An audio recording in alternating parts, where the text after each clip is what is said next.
آپ کو ایک ایسا پرانا قصہ سنانے جا رہی ہوں، ایک ایسی کہانی جو بادشاہ اور درویش کے درمیان گزر گئی تھی۔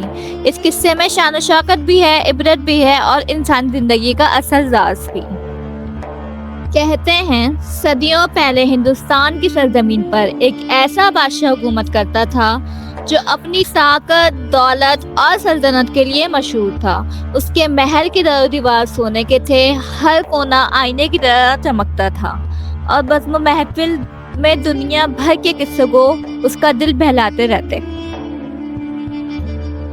سپاہی دن رات اس کے محل کی حفاظت میں کھڑے ہوتے اور خزانہ اتنا تھا کہ گننا مشکل ہو جاتا۔ عام لوگ اسے ذل الہی کہتے تھے، اللہ کا سایہ، مگر اتنی شان و شوکت کے باوجود ایک ایسی کمی تھی جو کوئی سمجھ نہیں پاتا تھا، اور وہ تھی بادشاہ کے دل کی بے چینی۔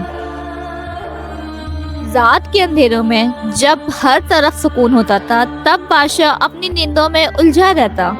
کبھی عجیب و خوفناک خواب آتے، کبھی دل ایسا اداس ہوتا کہ پوری محفل بھی اسے ہنسا نہ سکتی۔ آخری وقت تک وہ سمجھ نہیں پا رہا تھا کہ اصل کمی کیا ہے۔ ایک دن بادشاہ نے اپنے سب سے قریبی وزیر کو بلایا اور بولا، میرے پاس دولت ہے، طاقت ہے، لشکر ہے، مگر دل بے چین رہتا ہے۔ آخری وقت تک نیند چین سے نہیں آتی۔ مجھے بتاؤ اس بے چینی کا علاج کیا ہے؟ وزیر نے بولا، سکون نہ سونا دیتا ہے نہ تاج دیتا ہے، اکثر درویشوں کے پاس ہوتا ہے جن کے دل دنیا کی لالچ سے پاک ہوتے ہیں۔ اگر حکم ہو تو میں آپ کو ایک بزرگ درویش کے پاس لے چلوں؟ بادشاہ نے حیران ہو کر اجازت دے دی۔ اس نے سوچا، درویش ایک فقیر کیا سکون دے سکتا ہے جو میرے پاس نہیں، پھر بھی کوشش کرنے میں کیا حرج ہے۔ اگلے دن بادشاہ عام لباس پہن کر اپنے وزیر کے ساتھ شہر کے کونے میں ایک پرانی سی کنات میں پہنچا۔ وہاں ایک درویش تھا، سفید داڑھی والا، پتلا سا، مٹی کی چارپائی پر بیٹھا ہوا۔ اس کے پاس نہ سونا تھا، نہ برتن، نہ سپاہی، بس کچھ کتابیں، ایک تسبیح اور ایک مٹی کا چراغ۔ بادشاہ نے سلام کیا اور اپنا حال بیان کیا۔ بادشاہ نے کہا، درویش بابا، میں ایک عظیم بادشاہ ہوں، لیکن میرے دل میں سکون نہیں، بتائیے اس کا علاج کیا ہے؟ درویش نے اپنی آنکھوں میں مسکان بھر کر جواب دیا، سکون انسان کی ملکیت میں نہیں، انسانیت میں ہوتا ہے۔ اگر اصل سکون چاہتے ہو تو اپنی دولت کے امتحان دیجیے۔ بادشاہ نے حیران ہو کر پوچھا، کون سا امتحان؟ درویش نے کہا، اس رات محل کے سونے کے برتن چھوڑ دیجیے اور شہر کے اناتھ بچوں کے ساتھ ایک دسترخوان پر بیٹھ کر روٹی کھائیے، اپنے ہاتھوں سے انہیں کھلائیے، دیکھیے سکون کیسے آتا ہے۔ بادشاہ حیران بھی ہوا اور سوچ میں بھی، مگر دل نے کہا، کوشش کرنا ضروری ہے۔ اس رات محل کی روشنیاں کچھ اور ہی تھیں۔ سپاہی سمجھ نہیں پا رہے تھے کہ بادشاہ کیوں سونے کے برتن اور محفلوں کو چھوڑ کر عام کپڑوں میں شہر کے ایک کونے کی طرف نکل گیا ہے۔ بادشاہ نے اپنے وزیر کو صرف یہ حکم دیا تھا، اناتھ بچوں کو جمع کرو، انہیں بتاؤ کہ آج رات کا کھانا ہم ان کے ساتھ کھائیں گے۔ وزیر نے حکم بھجوایا۔ شہر کے کونے میں ایک چھوٹا سا مدرسہ تھا جہاں کچھ یتیم بچے رہتے تھے۔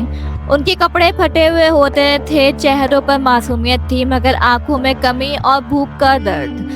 جب انہیں پتہ چلا کہ خود بادشاہ ان کے ساتھ کھانا کھائے گا تو وہ سمجھ ہی نہیں پا رہے تھے یہ سچ ہے یا کوئی خواب۔ رات کو دسترخوان بچھایا گیا۔ نہ سونا، نہ چاندی، نہ قیمتی برتن، بس ایک سادی سی دسترخوان، مٹی کے پیالے، مٹی کے برتن اور روٹی کے ساتھ تھوڑی سی دال اور دودھ۔ بادشاہ نے جب پہلی روٹی اپنے ہاتھ سے ایک چھوٹے بچے کو دی تو اس بچے نے آنکھوں میں آنسو لیے ہوئے کہا، بادشاہ سلامت، آج تک کسی نے ہمیں اس عزت سے کھانا نہیں کھلایا۔ یہ الفاظ سن کر بادشاہ کے دل ہل گیا۔ اس نے محسوس کیا کہ جو سکون اسے محل کے ہزاروں برتن اور لاکھوں سپاہی نہیں دے پائے، وہ سکون اس معصوم کی مسکان نے دے دیا۔ کھانے کے درمیان بچے ہنس ہنس کر باتیں کرتے رہے۔ ایک بچہ بولا، اگر بادشاہ ہمیشہ ہمارے ساتھ ہوتا تو ہم بھی راجوں کی طرح محسوس کرتے۔ بادشاہ کے دل پر یہ بات تلوار کی طرح لگی۔ اس نے سوچا، میرا محل کے دروازوں کے باہر ایسے بچے بھوکے سوتے ہیں اور میں اندر سونے کے بستر پر بے چین ہو کر کروٹیں بدلتا ہوں۔